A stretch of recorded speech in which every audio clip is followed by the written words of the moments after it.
Manikantan sir, shall we start? Yeah, There is about just 10. 5:29. Sure. So, good evening, everyone. Welcome to exciting session of the Samvaad.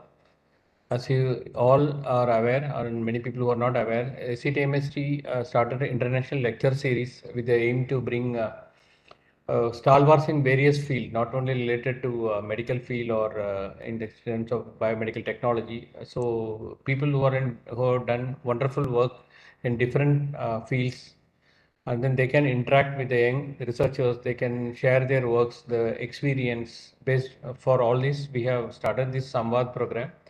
It has been going very well.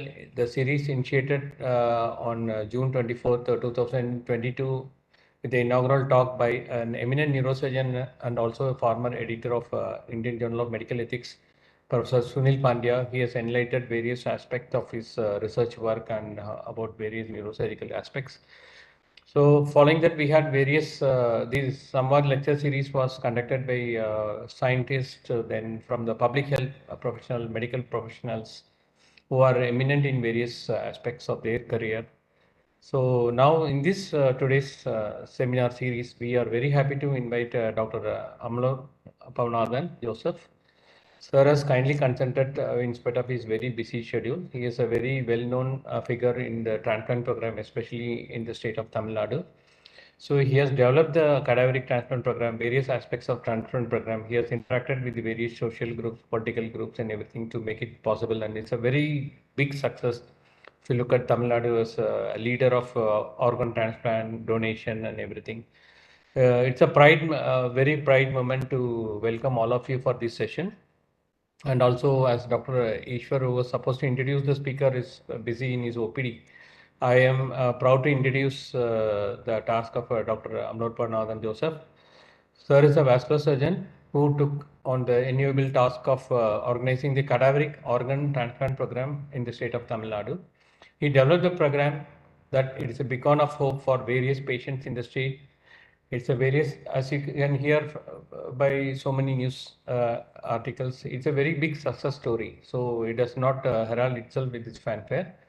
All of his engagement, either in the medical care or in the public policy, have been very resultful, mindful action.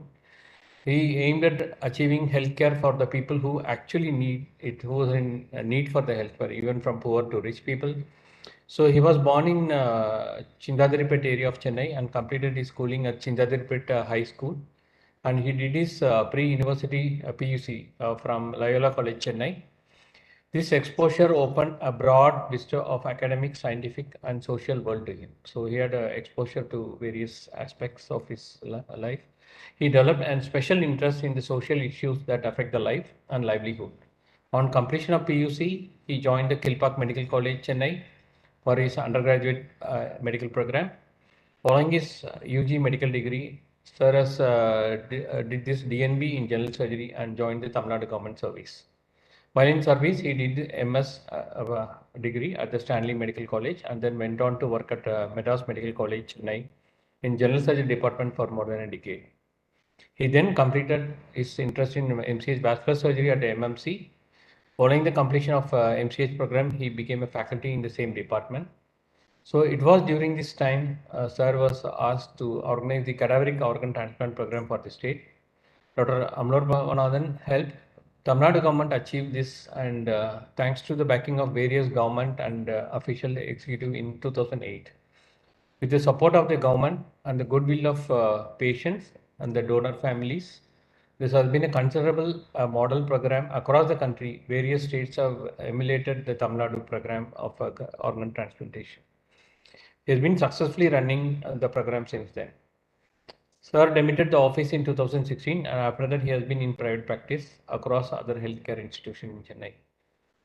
So the government of Tamil Nadu required his services again after retirement as a member of State Planning Commission with a mandate to address the health and nutrition issues related to the planning process of the state. Therefore, Dr. Amalorpavanathan serves as a member of State Planning Commission on Government of Tamil Nadu. He is a mentor to many surgeons, physicians who have walked in his footsteps across all the institutions of the country. Yes, sir. He remains and it's an inspiration to many more across the country. I'm sure, sir, your lecture will also inspire every one of us on the path you have walked upon, the difficulties you have tread upon. We are looking forward for your lecture, sir. Please, sir. Thank you very much, Dr. Manikandan, for your introduction. And I must thank Dr. Rakal and Dr. Mala Ramanathan for giving me this opportunity for this illustrious lecture. When I look up at those who did this before me, I am simply overawed. Professor Sunil Pandya, etc., were all stalwarts, and before them, I am a small grain of sand. Now, with this small introduction, I will go straight into the talk I intend to. Am I audible, first of all? Yes, sir, you are. We can hear you, sir. Okay, thank you. And the slides are visible, no, sir? Yeah, it is visible. So, before I start the PowerPoint and my a brief introduction to what happened in Tamil Nadu. You know, Tamil Nadu was always medically quite advanced. This was from 1950s, 60s itself, from pre-independence days.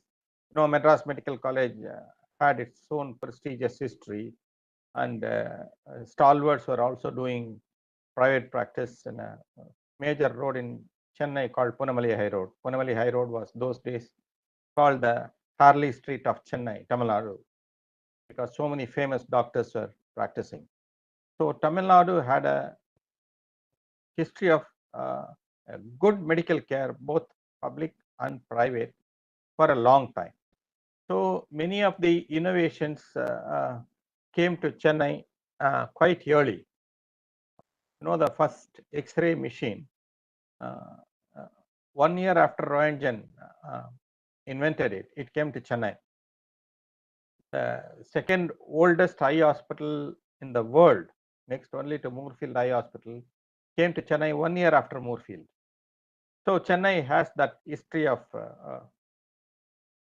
giving good advanced medical care to the people of Tamil Nadu and people who come to Tamil Nadu from elsewhere. So this is one issue that we will have to remember in mind.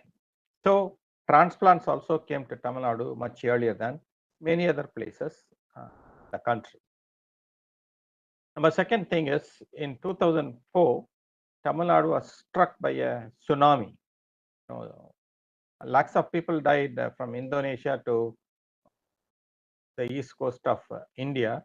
In Chennai alone, around 6,000 people died. It was one of the tragic moments in Chennai. Yeah, it was after a Christmas day, and people who were in church in Nagapattinam and all, etc., were dead in a fraction of a second. So at that time, after tsunami, there was an effort to translocate people who were living in coastal areas, mainly vulnerable fishermen and their families. One such area was near Ennur, and those fishermen and their families were relocated into the hinterlands of Chennai. Now, one of the big consequences of that was these fishermen live on the coast. Once you remove from the coastal line, they don't know any other thing to do. So their occupation was permanently lost. We didn't anticipate that. The rulers didn't anticipate that. Once they lose their occupation, they were not going in for any other occupation. And you know, what occurs automatically is gambling and drinking and squandering away whatever little resources they had. And so the women were forced to work, and the salary was meager, and they were not able to cope up. And so they found an easy way, or they were deceived into an easy way of selling their kidneys. This is how kidney trade started in Chennai. And once it started, every other woman was lured into this. And there was one area called Villivakkam in Chennai where every other woman has sold her kidney for 30,000 rupees, 40,000 rupees, etc. So much so, Villivakkam was nicknamed as Kidney Vakkam. Became a scandal. that even journal Samvaad started writing about the kidney racket that was happening in Chennai. And many foreigners came and had their illegal transplants here. Now there were two streams of arguments at that time. One stream said, why do you call this as illegal? The poor have kidneys to sell, the rich have money to buy. So the buyer is happy, the seller is happy. What is wrong with that? Why are you trying to stop that? So somebody wrote a long article in the Hindu, and then I too wrote a long article replying that it is not as simple as that. For example, every trade where the buyer and seller are happy need not be legitimate. For example, take drugs. The buyer is happy, the seller is happy. Shall we allow that? So in every trade, there is what is called a social benefit. If there is no social benefit, that trade is not a good trade and the state must regulate it. So that was our argument for regulating this. The second was an entirely different argument that if at all you legalize, allow these transplants only in private hospitals. Don't do it in government hospitals because they are all very expensive. The poor people cannot take care of the transplanted organs. The rich people can take care. So allow it only in big private hospitals. For the poor people, you take care of their cholera, malaria, typhoid, etc. Transplant, somebody else let them do. This was another argument by very enlightened professionals, and I had to battle this also. There were prolonged correspondence in National Medical Journal, Hindu, Economic and Political Weekly, etc. So as this battle was going on, the Chief Minister of Tamil Nadu, Dr. Kalaignar Karunanidhi at that time, said this must stop because this was bringing a bad name. So he asked the officers, health secretary, principal secretary, etc., to devise a scheme where this can be stopped. So at that time, they were consulting doctors to see whether this can be stopped. Then some of us suggested that we can start cadaver transplant program where we can get kidneys from the brain dead people and distribute it free of cost to whoever who needs it. So that when you open a very legal pathway, the illegal pathway will automatically stop because there won't be demand. So there were a lot of discussions, and then at that time the only law that was available was Human Organs Transplantation Act 1994. Now if you read the act does two things. One, it makes kidney sales or any organ sales a criminal act. Number two, it legalizes brain death. I will come to that in a short while in the PowerPoint. So it legalizes brain death or brainstem death so that you can take organs from those who are brain dead with the due process of consent, etc., and distribute those organs. So we thought, and this is the only law available, and so we thought we will use this law. And Tamil Nadu has also accepted that law. We will use this law to distribute organs. But the more you read the act, one thing became very apparent. The act said who can donate the organs, but the act was totally silent on who will receive the organs. So unless we have procedures, we cannot distribute organs. So how do we devise procedures? How do we distribute kidney? How do we distribute liver? How do we distribute heart, etc.?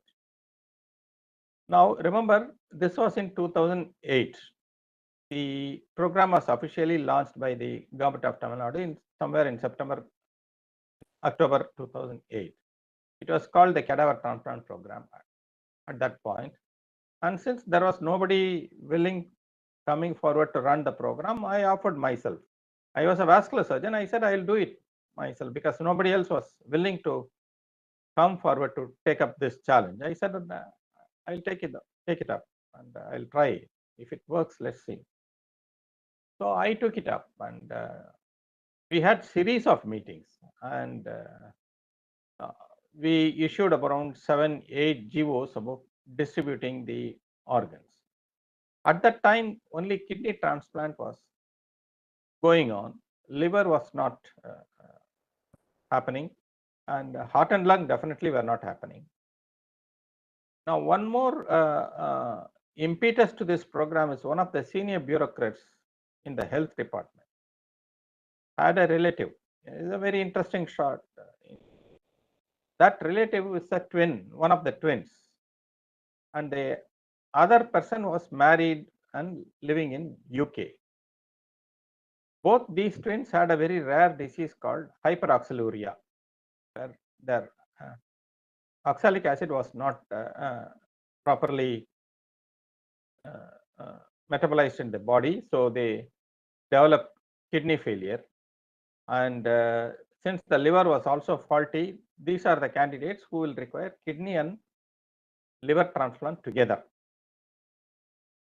Now, the girl who was in UK, since she was already a UK citizen by that time,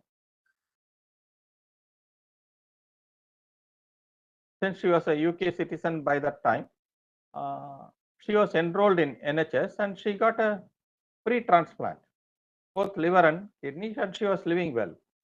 The other one of the twins who was living in Chennai, because there was no rule, no law, no act, no organization, she was dying of kidney failure and she was going for dialysis here and there, and she was running from pillar to post, applying to everyone, including to chief secretary, to permit a liver transplant, etc.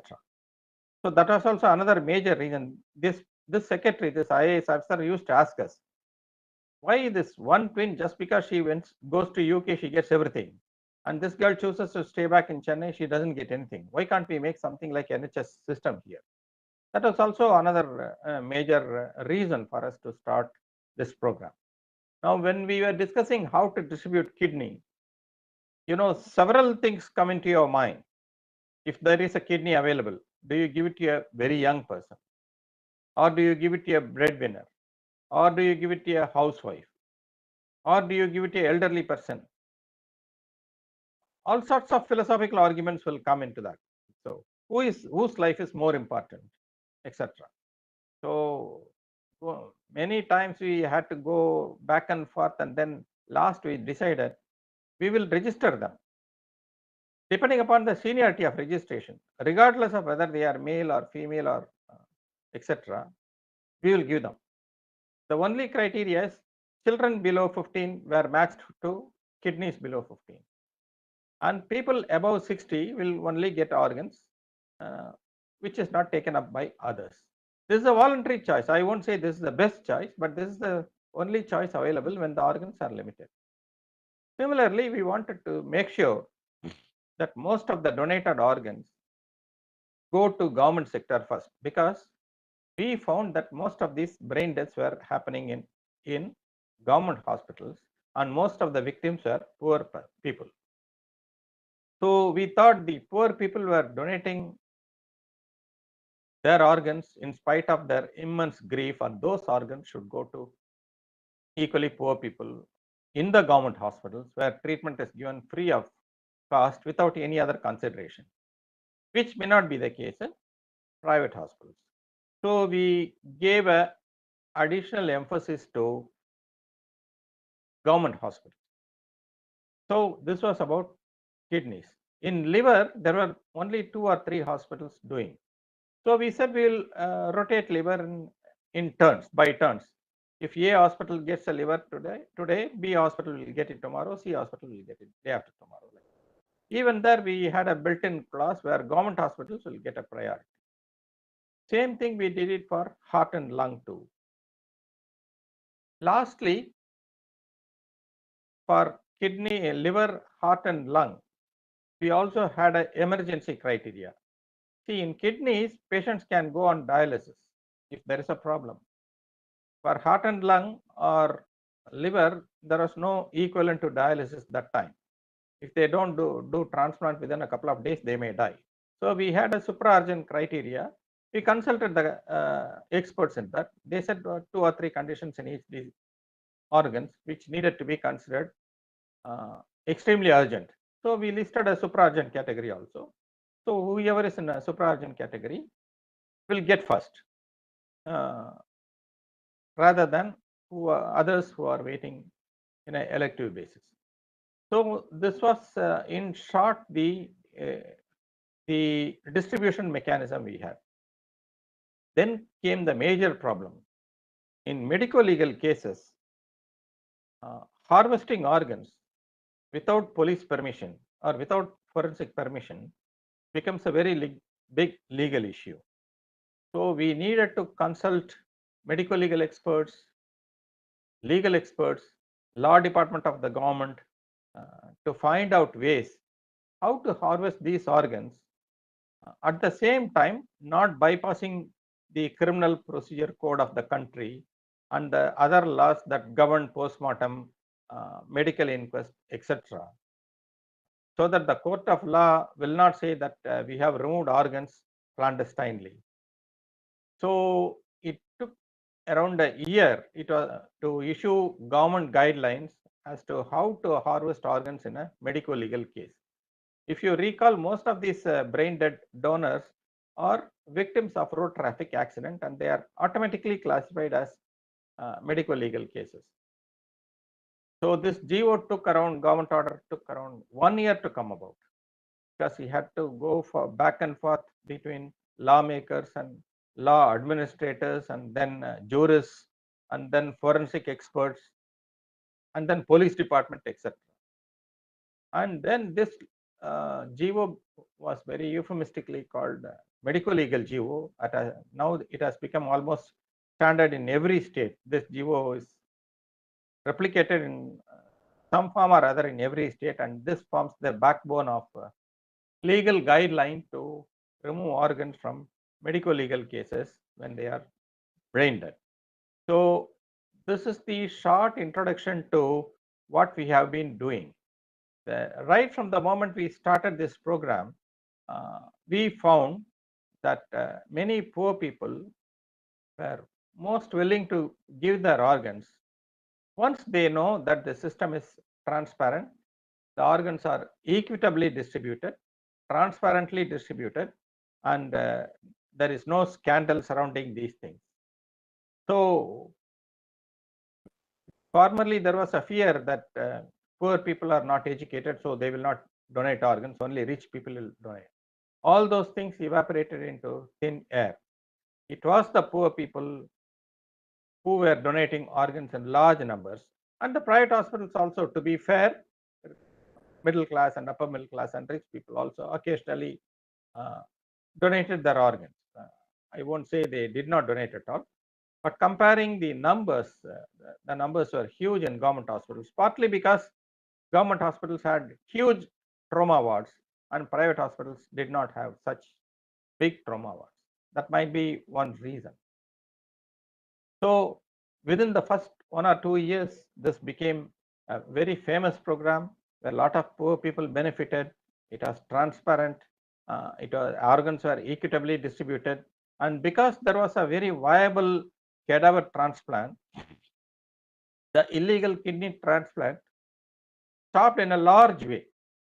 I wouldn't say it has stopped 100% even today, but largely it is gone. Today, the major pathway for any renal failure patient is, if he has a live related donor, he goes for a live related donor. Otherwise, he waits in the queue for a cadaver organ and he gets a cadaver organ. These are the two main. And very occasionally, we still hear stories of organ sales here and there, but it is not the way it was before 2008. So this program proved 2 or 3 things. One, if you have a legal way, people prefer legal way to walk through. Only when you block the legal way, people perforce are made to choose illegal ways. After all, everybody wants to live, nobody wants to die. So the best thing is to provide legal ways so that you don't drive people into illegal ways. This is one thing. So wherever you want people to move into a legal way, provide a good legal way. This holds good for every other branch also. Don't push them into illegalities and then blame that people are illegal. provide legal ways which are easy, which are easily observable, obeyable, and which brings dividends to people without much difficulty. So people will automatically follow. That is why we must have rules which are simple, which are transparent, which are easily observable, where breach can be easily detected and punished, etc. This holds good for every branch of life. So this was number one. Number two, it also broke the myth that poor people are illiterates and therefore they will not donate organs. So that very notion that poverty is equal to illiteracy is equal to lack of philanthropy or lack of benign nature was smashed. Poor people are as much philanthropic or as much coming forward to give away whatever they have, like anybody else. They are human beings like you and me. So that was the second message. Third message was that transplant can take place only in private hospitals. Government hospitals cannot do all these things. We broke that myth also. Today, government hospitals do the major part of kidney transplants. Of course, still a lot to be done in liver and heart and lung, but kidney transplant today is done in every district in Tamil Nadu. Every district medical college has a kidney transplant department. Numbers may vary here and there, but by and large, they do. Every medical college now does kidney transplant absolutely free of cost. Not only that, we ensured that those who have transplants in government hospitals will get immunosuppressants free of cost till they require it. Every month they will come for their checkup and medicines will be given for a month absolutely free of cost. So a poor person with a kidney transplant today has hope of living thanks to the government support. And this became a model which was hailed by British Medical Journal, WHO, etc. And the Hindu wrote 3 editorials on this program, appreciating this program. Now I want to go into my PowerPoint briefly describing what is this brain death, what is the medicine or what is the science behind this brain death. Can you move to the second slide, Dr. Mala? So one slide previously. Previous slide. Previous slide. First slide, please. Yes, sir. I'm going.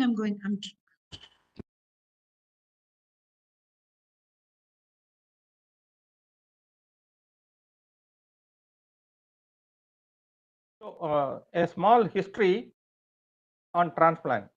If you attend every meeting in transplant, they will show you Lord Ganesha as an example of transplant. Lord Ganesha is in the realm of mythology or religion. Such mythology or such good stories exist in every religion, in Egypt, in Greece, in Rome, etc. But actually speaking, the first any record of transplant, we have one evidence of drawing in 3000 AD, where 2 priests, Cosmos and Damian, performing a miraculous transplantation of the leg. I will come to that. Obviously, it wouldn't have succeeded because you didn't have anesthesia, you didn't have blood transfusion, you didn't have anticoagulants, you didn't have antibiotics, etc.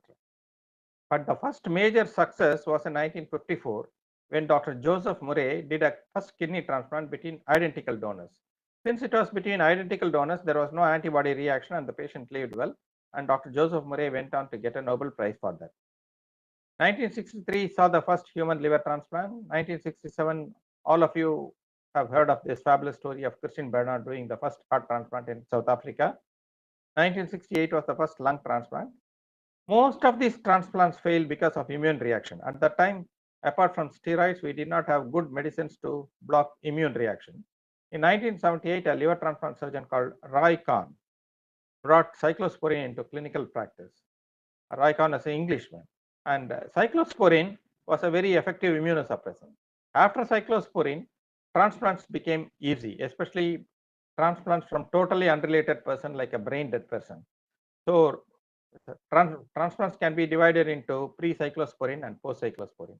Cyclosporin opened the gates for a record number of transplants to be done using brain dead organs. Next slide, please.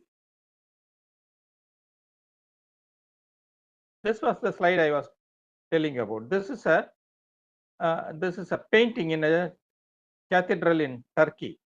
You can see a white man's leg is amputated, and they are trying to attach a black man's leg. This is only historic evidence of an attempted transplant that I could see, and it is dated 300 AD, 300 years after Christ. Now, one thing always struck me is this: the patient is a white man, the donated organ is from a black man.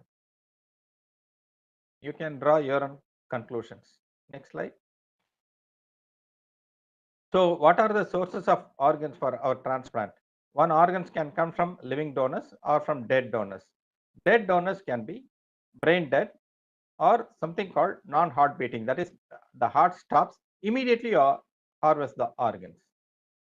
Living donors, we know that a living person can give one kidney, a living person can give half of his liver, a living person can give some lobes of lung, living person can give part of his pancreas, etc. Next one.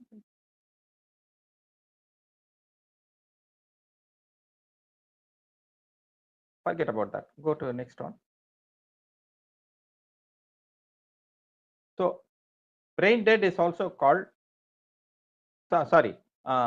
non-heartbeat. In next slide, please. Next slide.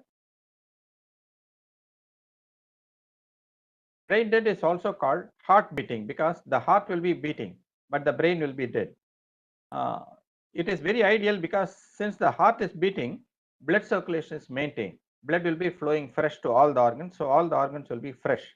And since the patient is on ventilator, you can optimize the patient. You can select a suitable recipient. Kidney transplant or any transplant is not like taking one organ and putting it to another person. The recipient must be well matched with the donor. All sorts of medical tests has to be done, and the patient must be fit enough to undergo transplants, etc. And a lot of tests have to be done both on donor and recipient. So brain death gives you that time because the heart is still beating and the patient is on ventilator. You can maintain the patient for quite some time. So it is ideal for heart transplant, lung transplant, liver transplant, pancreas, small intestine, and kidneys. Next slide, please. As I said, brain dead donors, since the blood flow is still maintained, since the circulation is maintained, the organs are well maintained. There are very negligible injuries to other organs. It gives you enough time to plan organ harvesting and select suitable recipients, and therefore the clinical outcome is very good. Next slide, please. Next slide, please. Pass this. Pass this also. Pass this. So, what is brain death? Now, before I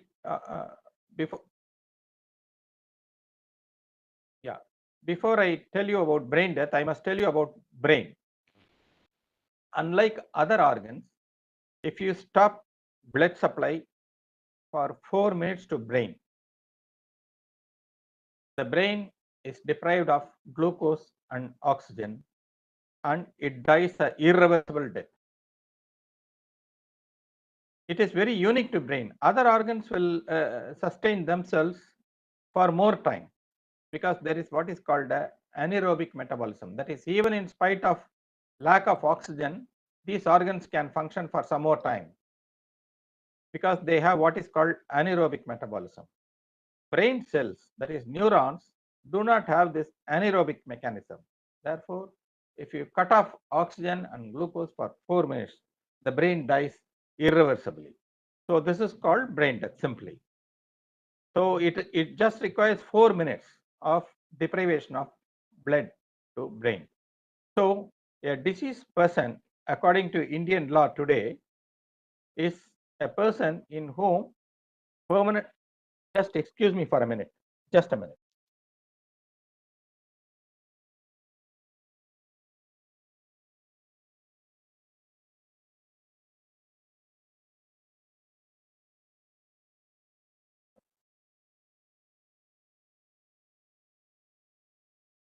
Sorry for the interruption. Am I audible? Hello. Yes, sir, Am I you audible? are, sir. Yeah, We yeah. can hear you, sir. We Yeah, can yeah, hear you. yeah, yeah, yeah. So the formerly we knew only cardiac death. For us, the patient's heart stops at home, we called it death. But the Transplantation of the Human Organ Act introduced another element, that it's not necessary for the heart to stop. Even if the brain doesn't function, it can be called death. So the new definition of death or diseased person means a person in whom permanent disappearance of all evidence of life occurs by reason of brainstem death or in a cardiopulmonary sense, anytime after live birth has taken place. Now read this carefully. You can be dead if your heart stops, or you can be dead by reason of brainstem death. So this is the new definition given in 1994, and this is accepted by Indian Parliament. This has been accepted by several other countries also. Read the word brainstem death. It's not necessary that the whole brain should die. Even if your brain stem is dead, you're dead. I will come to that later. So now what is brainstem death? Again, the law defines brainstem death means at which all functions of the brainstem, please look at the word, all functions of the brainstem have permanently, it must stop permanently and irreversibly ceased. It must be permanent and irreversible. So when all functions of the brainstem are permanently and irreversibly stopped, then you can certify that person as dead, even though his heart is pumping, even though blood is flowing into all other organs, even though he may be secreting urine, he is still a dead person according to this law. And several countries have accepted. Next slide.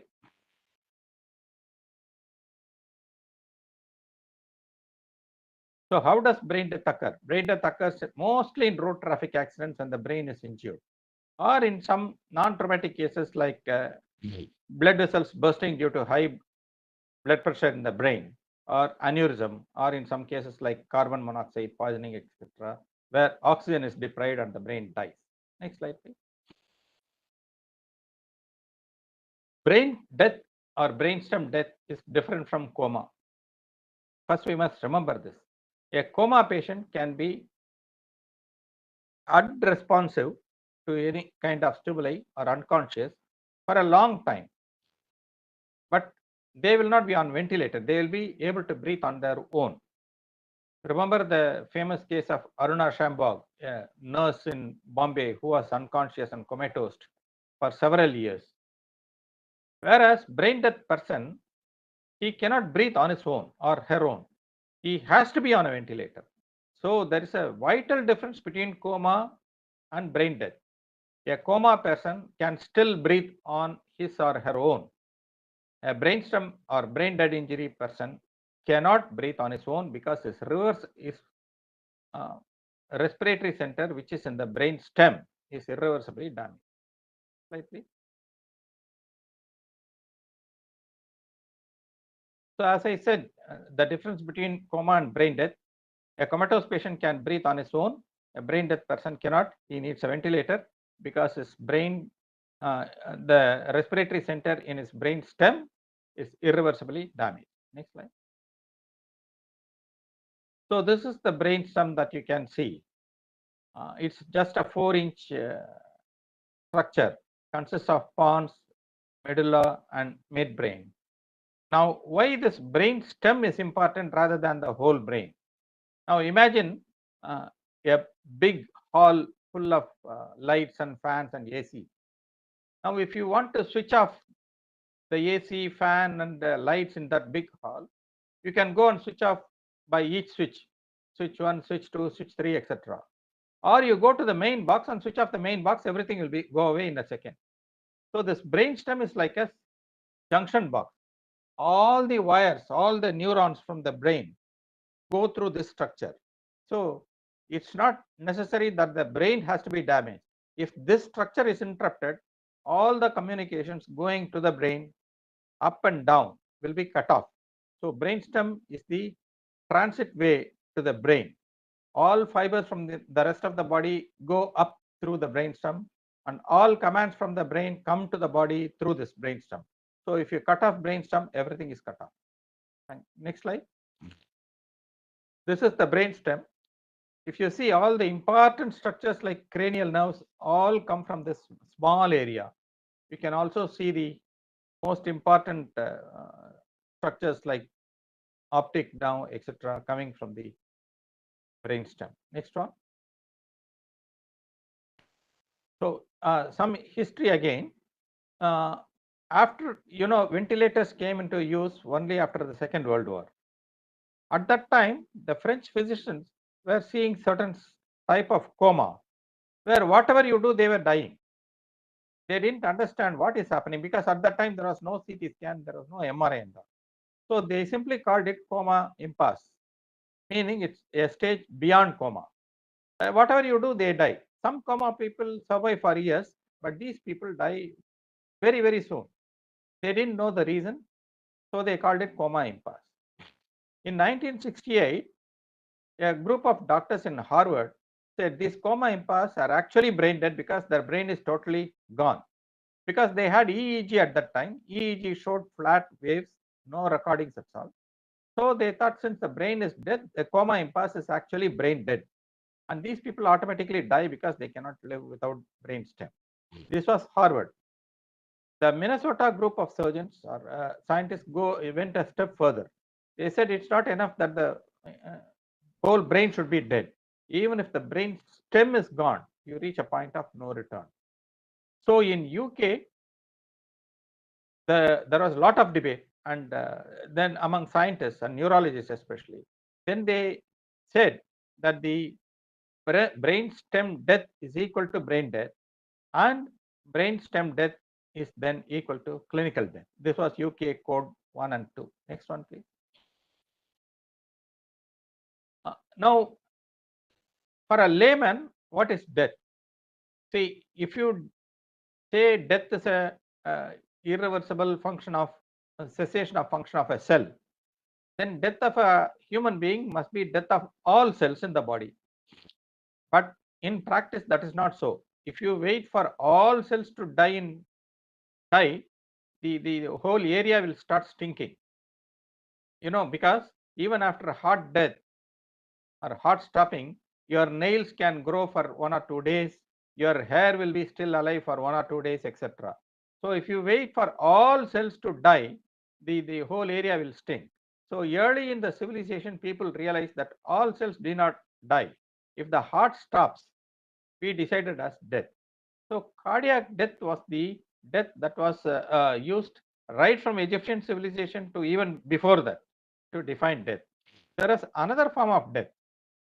See, in medieval Europe, if anybody joins a monastery, their names are struck off from the list, municipal list. They were not allowed to participate in civil society. They ceased to be human beings. So that was a kind of a sociological or social death that was prevalent in medieval Europe. Now, after cardiac death, we came to the realization that it's not enough that the brain, cardiac heart has to stop. If the brain stops working, we can call it death. Scientists went a step further and said that it's not necessary that the whole brain should be dead. It's enough if the brain stem alone is dead. So currently, the whole world is now agreeing, except for some major countries. Whole world is now agreeing. It's the brain stem that is important for life. So to define death, irreversible functioning of brain stem is a very useful tool. Next slide, please. So as I said, we went from total cellular death to cardiac death. From cardiac death, we went to total brain death. From total brain death, we have come to brainstem death. That's where we are today, philosophically and scientifically, and legally too. Yes. Pass these slides. So, what was the criteria? Patient should be unresponsive, should be unreceptive, no movements for 1 hour. Patient should not breathe if you remove from ventilator. There should not be any reflexes. And EEG should be flat and test to be repeated after 24 hours. These are technical. You don't have to concentrate much on them. Next slide. Next slide, please. So the brain stem death was actually defined by some doctors from Minnesota, and it would be interesting to note that one of them is an Indian, Dr. Mohandas in Minnesota. So what we are attempting to define and establish beyond reasonable doubt is the state of irreversible damage to brainstem. That is the point of no return. So mankind had always been curious about death as to when we reach that no point of return. So it was Mohandas who said that once your brainstem is gone, you reach the point of no return. Next slide, please. In US, it is still the whole brain death. In UK, it is brainstem death. There's still some differences between US and UK. Next slide, please. As I said, why is brainstem important? Brainstem is somewhat like a zip zone, a zip file in computers. It's a compressed zone of nervous system. All sensory fibers go through brainstem. All motor fibers go through brainstem. Most of the cranial nerve nuclei are located in the brainstem. Brainstem is the seat of respiratory center. Because of it, only we are breathing. Brainstem is also a seat of ascending reticular activating system. Ascending reticular activating system is what keeps you awake. It is what keeps me speaking now. It's what keeping you listening to my all boring lecture now. So if there is no ascending reticular activating system, I won't be speaking and you won't be listening. More importantly, all the functions of brainstem can be very easily tested at the bedside. You don't require big CT scans or MRIs. You can test them at bedside. Next slide. Next slide. So brainstem death, the essential element of brain death is brainstem death. If brainstem function is irreversibly lost, what goes on elsewhere in the brain is immaterial, or what goes on elsewhere in the body is also immaterial. Life cannot return. This was the Irish Working Party on brain death in 1988. Now, India took exactly the same thing. India said brainstem death is the physiological core of brain death. This was editorial in National Medical Journal in 1997. Next one. Why is it important? There is no point in putting a brain dead person on a ventilator and keeping him alive for several days. It causes distress to relatives. It is bad morale for the nursing staff. Nursing staff know that this person cannot come back, but attending on him every hour is a big strain and of no use. They know that. On the other hand, the time can be used for saving other people. And you know, ventilators are very scarce in this country. We realized that during Corona, that how patients died because they could not get ventilators. So you should not be wasting ventilators on unsavable patients. And cost effectiveness. This is becoming more and more relevant today. If you put a patient on ventilator, it costs not less than 50,000 rupees in any major city today. So should we be wasting the hard-earned money of the family when we know already that that person is dead and dead medically? So lastly, that's the only way to promote heart and lung and to major extent liver transplant. Because from living patients cannot donate heart or lung or major liver, etc. So that's the only way to promote heart, lung, and major liver transplant. Next slide. Next slide, please. So actually, when you hang a person, you actually create a brain stem fracture. This is a post-mortem specimen of someone who was hanged. And after hanging, they cut open the brain to do the post-mortem and found that while hanging, you actually produce a brainstem death. So hanging is a judicially conducted brainstem death. Next one. So how do you test brainstem death? First, there must be essential preconditions like patient must be on a ventilator. Patient must be unresponsive to stimuli. Second is there are certain causes which you must exclude. For example, a person who was frozen during skiing in Alps may exactly mimic a brain death, but you should not certify him as brain death because he may be reversible. Likewise, alcohol ingestion or certain drugs like barbiturate can mimic this brainstem death. So you'll have to exclude all these toxic chemicals from the body. Third is you must prove them by doing tests which are replicable, which are independently verifiable. As I said, patient must be comatose, he must be on ventilator, you must know the definite cause of coma, then you must prove there is a structural brain damage. Today, the third step has become easy with the advent of MRI and CT scans. We can exactly prove irreversible structural brain damage. Next slide, please. These are the exclusionary criteria. If the patient is very cold, below 35 degrees, you must warm up before doing all these tests and confirming, and you must exclude drugs, you must exclude certain diseases like thyroid diseases, etc. Right. Next slide.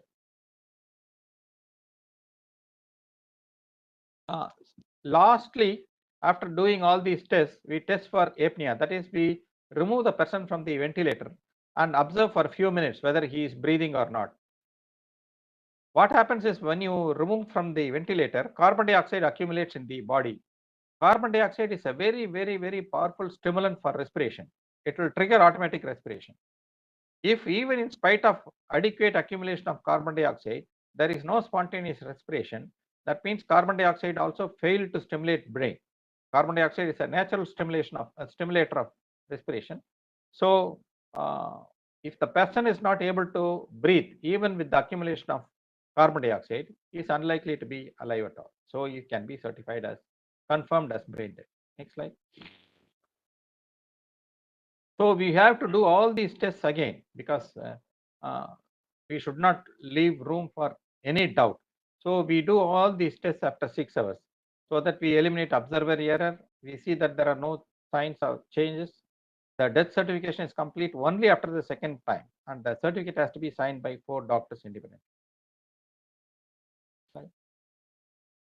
So do not diagnose brain death when the primary diagnosis itself is doubtful, and when you have not ruled out reversible causes like metabolic hypothermia and drugs. Next slide, please. Pass. Next slide. Next slide, please. Next slide, please. So why is brainstem important? That's the surest way to improve the availability of organs. It's the surest way to reduce demand of commerce in organs. And that's the only way that the poor will also get organ transplant in government sector, because the poor man, nobody is going to come and donate organs while they are living. Only a brain dead person can donate organs to poor people. And that's the reality today. So if you want poor people to get organs, we must promote brain death certification and organ donation wherever it is possible. That's the only way we can help the poor of this country. Right. So I always close my presentation with this saying by novelist cum gynecologist Oliver Wendell Holmes: to live is to function. That's all there is to living. So while we are functioning, we must be able to live well and help others also. Otherwise, there is no meaning in life. Thank you very much for your patient listening. If there are any questions, I'll take. So thank you very much, sir. It was very wonderful listening to you, the way you have achieved your goals rather than Tamil Nadu is getting a great benefit. See, one thing I found that Tamil Nadu government took a lot of initiatives. They were I'm seeing many other state governments are falling behind. They don't have the policy. Public hospitals are very good in Tamil Nadu. The government have realized that is where they initiated the transplant program, and then, as you clearly told, most of the people who are having road traffic accident, they end up in medical colleges and government hospitals. And second important thing which Tamil Nadu government has brought out is all the district hospital they have converted to medical college. Previously, I had did my MBBS in Tamil Nadu, and there used to be only 8 colleges. Now there is almost like 20 colleges or more. Every district has been converted, actually, I believe. Yes. That is one of the reason is this transplant, the accessibility of the RTA patients or those who are vulnerable for brain death, they all reach there, and then it is the facilities are available for transplant. When we were there, it used to be either in Chennai or in probably in Madurai. No other centers were there. Madurai was doing only kidney transplant, and otherwise you had to go like that. There was a lot of tremendous willpower from the political background, as well as the way to go forward, especially to help the poor people. Otherwise, poor people will never get these organs. Always there is a tilt towards the balance towards the more affluent people, because most of the transplants are done in private hospitals. There are many other states which are yet to realize this hurdles, and then still the policies have not reached. Even though we are now very clear with what is about the legality of the brainstem death, we do a lot of brainstem certification as well. So, from how do you think the other states should follow? Because based upon your, especially with the respect to Kerala, is one of the state with the lowest certification of brain death and organ transplant. I realize that all states are not evenly developed when it comes to medical care. So transplants can take place only when tertiary care has evolved into a very optimal way, where it is available for the poorest person free of cost and as nearer to his residence as possible. Till we reach that stage, transplants for poor people are going to be a pipe dream only, and private will occupy this vacuum and make more money. So the corollary is, these poor people from other states must be allowed to go to states which are offering these facilities and list and get their organs too. In other words, we should not be very parochialistic and say Tamil Nadu organs only for Tamil Nadu people, Kerala organs only for Kerala people, etc. Because where will an Andaman person go, or where will a Lakshadweep person go, or where will a person from Northeast go? Is it their sin because they are born in a state where there are no medical facilities available? Of course, we can have some scoring system where a native of that state is given a slightly better edge than the others, but we should not neglect anybody, because it is not their fault that they are born in a place where centers are not developed. Meanwhile, we must try to develop one tertiary care center in every district possible in the country. It may take 10, 20, 30 years, but we must aim for that. Very well, sir. Anybody has got any questions, please raise your hand. Sir, Manikantan sir, there is one question. The Yeah. other three questions in the chat box have been answered. One of the questions is, Tamil Nadu still has a gap in organ needs and organs available. What is the target ahead? How do we achieving a balance in these goals? That's the question. Yes, thanks for the question. Now, if you see globally, there is a gross mismatch between the need and the actual availability. In every country, whether it's UK or USA, any country, even well-developed countries like Germany, the wait list is somewhat like 8 years, etc. So there is a huge disparity between the demand and actual supply. There are only two ways. One is reduce organ failures. You cannot transplant all the organ failures at all. It's not going to be practical. You must reduce the major causes for organ failure like diabetes and hypertension. If you invest a lot of money in prevention of diabetes and hypertension, 50% of our kidney transplants will not be necessary at all. You can prevent that. This is one way. Second way is, as I said, develop your infrastructure and capability in every district hospital, where every person, head injured person, is adequately taken care of, and you are able to identify brain death.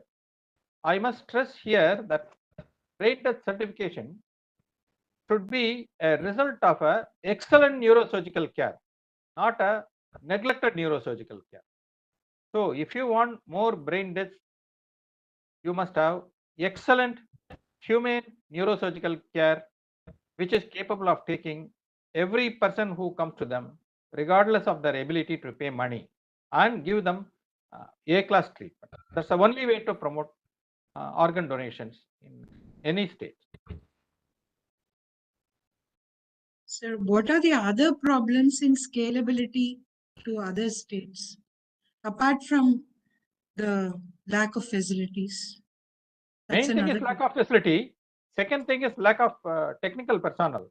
For example, you see all the super specialists tend to gravitate towards major cities.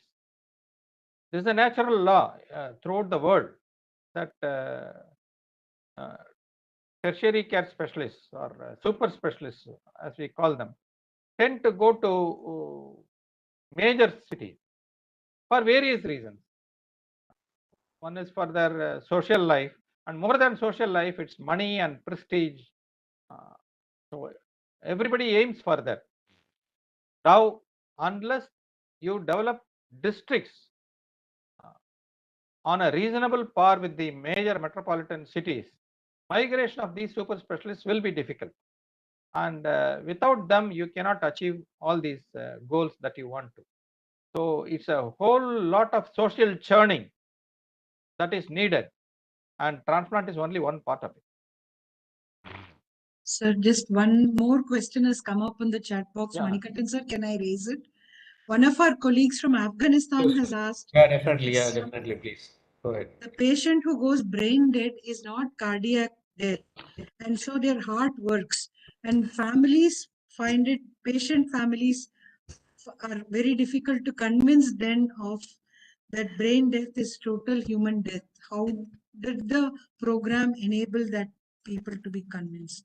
It is difficult to convince them because this is a new concept, and once they see that the doctors have been treating the person, head injured person, days together on a ventilator, they develop confidence on whatever the doctor says.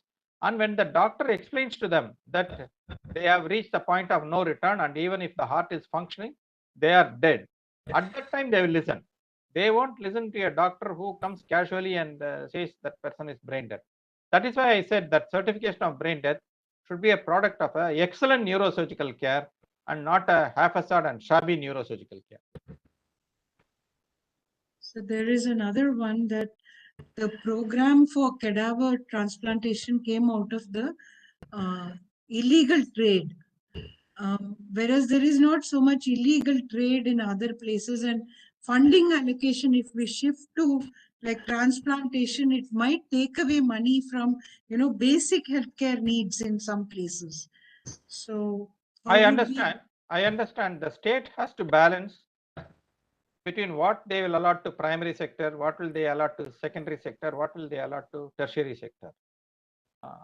It is the state and the democratically elected governments that have to allot money. Even now, the entire budget is not spent only on cholera and malaria. They spend on so many coronary artery diseases. They do bypasses. They do complicated brain surgeries, etc.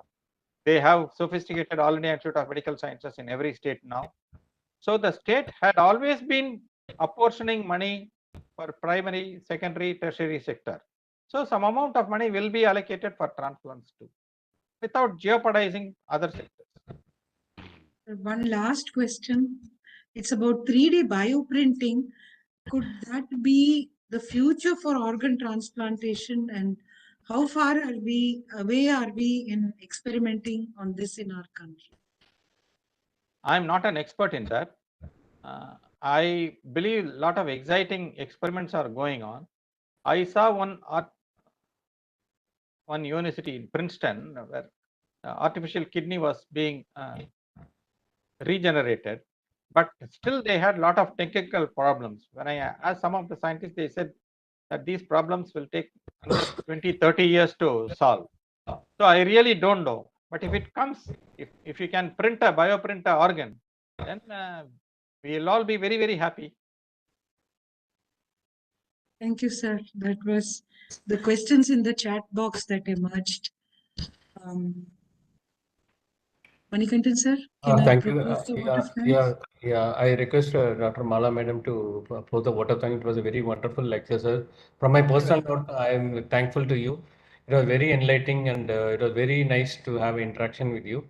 Dr. Mala Madam, please give the vote of thanks and conclude. So we are very grateful to you, sir, Dr. Amalorpavanathan, for agreeing to give this Samvaad lecture. And I see a lot of my public health wing students who have been there listening to you. It has you've brought your rich experience, empathy, and pragmatism to the program for transplantation, but you've also explained this to us with simplicity, which enables even non-medical professionals to understand what has happened. For those of us in public health, it brought home the reality of public policy making far more vividly than we would have ever read in any textbook. The Samvaad lecture series was initiated here at the behest of our director, Professor Sanjay Bihari, who remains a patron and supportive of the Samvaad series endeavors. Without his helpful suggestions to identify speakers, we would have never benefited from the wide range of exposure that the Samvaad series has brought to us. So we are very grateful to him as well. Behind the screens, we have our efficient computer division with Mr. Suresh Kumar B and the indomitable Madam Geeta and all your colleagues who ensure that the online lecture series work. And we are very, very thankful to them for their time and their expertise. And also the others who work in the administrative wing of the director's office to enable us to communicate very easily through phone calls and other things.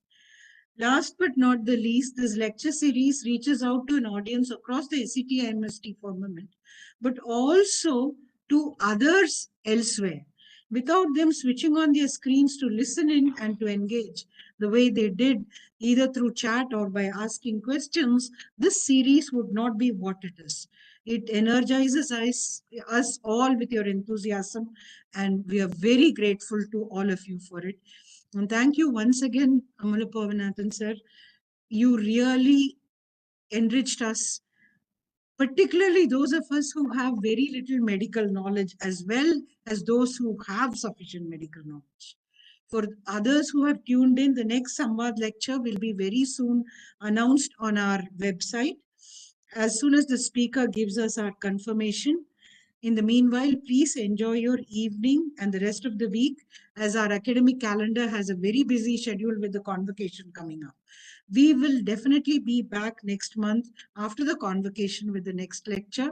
Thank you once again, sir, for consenting to be our 6th lecturer. It was wonderful listening to you.